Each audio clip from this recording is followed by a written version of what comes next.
Well, this year at the 2011 ACFE Annual Fraud Conference, I'll be teaching on using the deviant behaviors of others to identify fraud. And it's a theory that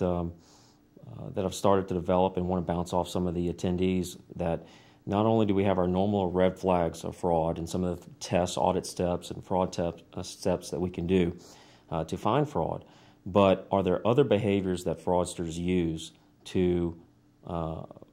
that may help us identify fraudulent behavior, whether they are, do they sexually harass people in the office place? Do they bully and intimidate other people? Do they look at inappropriate material or send inappropriate jokes or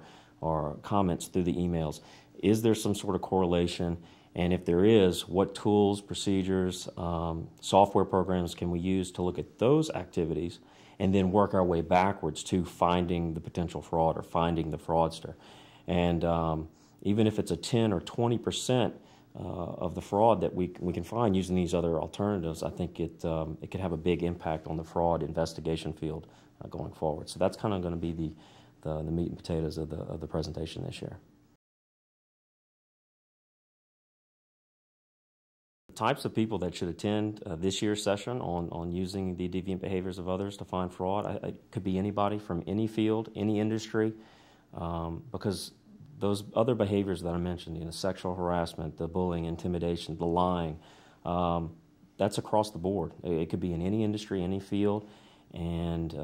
so I think anybody, any field, any years of experience would gain a lot of value by attending the session this year.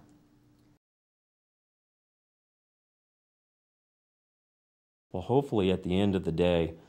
the whole idea about this presentation is to get people engaged and thinking so that when they leave, they can go back, and if it's inappropriate material or if it's pornography, if they believe that there's some sort of link between that and some fraudsters, that they can go back to their organizations, work with corporate security, work with human resources or whatever the other groups are,